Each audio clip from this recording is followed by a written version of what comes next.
বন্ধুরা, আগের বছর যখন রাশিয়া ইউক্রেন যুদ্ধের জন্য বিশ্বজুড়ে শস্যের সংকট দেখা দিয়েছিল, ওই সময় ভারত ওই সমস্ত দেশকে সহায়তা করেছিল যারা শস্যের জন্য রাশিয়া ইউক্রেনের ওপর নির্ভর থাকত, কারণ তারা শস্যের সাপ্লাই দিতে পারছিল না। সেই জন্য গোটা বিশ্বে খাদ্য সংকট দেখা দিয়েছিল। ভারত সেই সময় শস্য সংকটে ভোগা ওই সমস্ত দেশগুলোকে সাহায্য করেছিল। তাদের মধ্যে একটা দেশ ছিল তুর্কিও। তুর্কি ভারতের কাছে শস্যের জন্য অনুরোধ করেছিল। ওই সময় ভারত ও তুর্কির সম্পর্ক ভালো ছিল না, কারণ তুর্কি বারবার ইউএনএ কাশ্মীরের বিষয়টা তুলে ভারতকে খোঁচা মারত। এছাড়া যে অর্গানাইজেশন অফ ইসলামিক কান্ট্রি রয়েছে, অর্থাৎ ওআইসি, তারাও কাশ্মীরের বিষয়টা তুলছিল, পাকিস্তানকে সাপোর্ট করছিল। কিন্তু ভারত সেখানে ভাবে শত্রুতা ভুলে যায়, কারণ শত্রুতা করার জন্য তো সারা জীবন পড়ে আছে। এখন যখন তারা সংকটে আছে, তখন তাদের সাহায্য করেই দিই, যা ভাবা তাই কাজ। ভারত দ্রুত শস্যে ভরা বড় বড় শিপ তুর্কি পাঠিয়ে দেয়। কিন্তু ভারত কি করে জানবে তুর্কি এমন বিশ্বাসঘাতকতা করবে যে তাদের সাহায্য করা আমাদের জন্যই বিপদ হবে? আসলে হয় কি, যখনই ভারতের বড় বড় জাহাজ শস্য নিয়ে তুর্কি পৌঁছায়, তো তুর্কি এটা বলে, এই শস্যগুলো তো খুব খারাপ, এতে পোকা রয়েছে, এগুলো তো খাওয়াই যাবে না। এই বলে তুর্কি সেগুলো রিজেক্ট করে দেয়। এটা ভারতের জন্য বড়সড় ধাক্কা ছিল। ভারতের আর্থিক ক্ষতি হয়েছে তার জন্য নয়, কিন্তু ধাক্কা খাওয়ার আসল কারণ হলো তুর্কি কি বলেছিল। তুর্কি বলেছিল, আপনাদের শস্য ভীষণই নিম্নমানের, খাওয়ার উপযুক্ত নয়। এইসব বলে তুর্কি ভারতের চাষি ভাইদের অপমান করেছে, আমাদের কৃষি উৎপাদনকে বদনাম করার চেষ্টা করেছে, ভারতের শস্যের মার্কেট শেষ করার প্ল্যান করেছিল। ওই সময় ভারত এই অপমান চুপচাপ সহ্য করে নেয়। আর তুর্কি আমাদের যেই শস্য ফিরিয়ে দিয়েছিল, সেগুলো তুর্কিরই একটা প্রতিবেশী দেশ ইজিপ্টকে দেওয়া হয়। ইজিপ্ট ওই শস্য নেয়, আর সেগুলো পেয়ে তারা এতটাই খুশি হয়ে যায় যে তারপর তারা আমাদের আরো কয়েক হাজার টনের অর্ডার দেয়। এবং বর্তমান সময়ে শস্যের শিপমেন্টে ভারতের না শুধু পয়সার মুনাফা হয়েছে, বরং ইজিপ্টের সঙ্গে আমাদের সম্পর্ক এতটাই ভালো হয়ে উঠেছে যে এই বছর আমাদের এখানে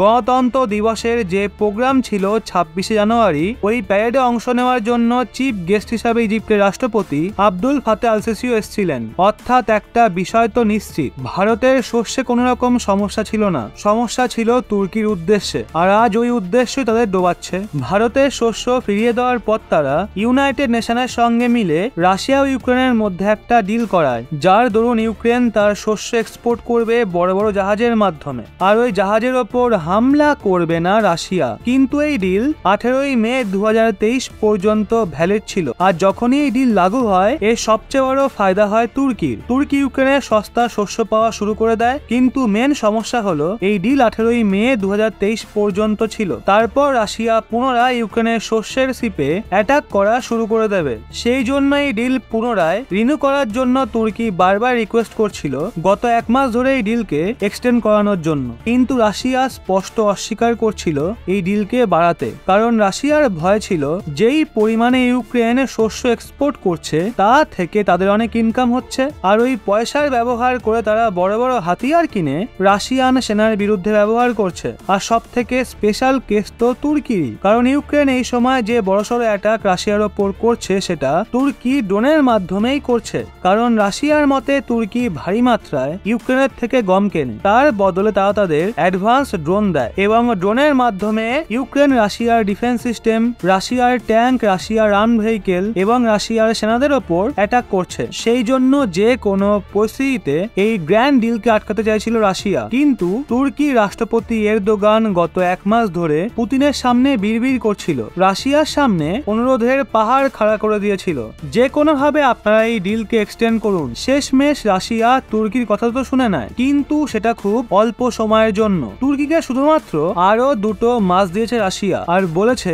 2 মাস পরেই ডিলকে আর আমরা এক্সটেন্ড করাবোই না, তখন আপনারা আপনাদের ব্যবস্থা নিজেরা করবেন। ব্যাস, এখানেই তুর্কি ফেসে গেছে। 2 মাস পর তারা কি করবে? কোথা থেকে শস্য নিয়ে আসবে? এখন এই বিষয়টা নিয়েই তুর্কি আধিকারিকরা বলছে, যদি আমরা ভারতের থেকে চুপচাপ শস্য কিনে নিতাম, তাহলে অন্তত পক্ষে আজকে আমাদের রাশিয়ার সামনে বিড়বিড় করতে হতো না, আর না নিজেদের নাক কাটাতে হতো, আর না তো আমরা এভাবে ফাঁসতাম। এর জন্য আগামী কিছু মাসে হয়তো আপনারা দেখতে পারবেন তুর্কি পুনরায় ভারতকে স্মরণ করছে, আমাদের থেকে শস্য চাইছে, কারণ তুর্কিকে তো শস্য কোথাও না কোথাও থেকে কিনতেই হবে। আর তাদের কাছে এত পয়সাও নেই যে তারা আগামী 2 মাসের মধ্যে 1 বছরের শস্য কিনে স্টক করতে পারবে। তাদের ফরেক্স রিজার্ভ প্রতি মাসে 6 থেকে 8 বিলিয়ন ডলার করে কমে যাচ্ছে, আর এখন কেবলমাত্র 55 বিলিয়ন ডলারই বেঁচে আছে। মানে না পয়সা আছে, না তো রণনীতি আছে, আর না তো সময় আছে। এই নিয়ে নতুন কোনো খবর বেরিয়ে আসলেই আপনাদের জানাবো। তবে একজন ভারতীয় হিসেবে বলবেন, এত অপমান করার পরেও কি আমাদের তুর্কিকে শস্য দিয়ে সাহায্য করা কখনো উচিত? ভূমিকম্পের সময়ত সাহায্য করার পরও যেই তুর্কি ভারতের বিরুদ্ধে কথা বলতে পারে, এরকম দেশকে সাহায্য করা কি আমাদের কখনো উচিত হবে? আমার তো মনে হয় অপমানের বদলা নেওয়ার জন্য ভারতকে তুর্কির কাছে শস্যের বেশি দাম বলা উচিত। নিলে নাও, আর না নিলে বাড়ি যাও। কি বলেন আপনারা?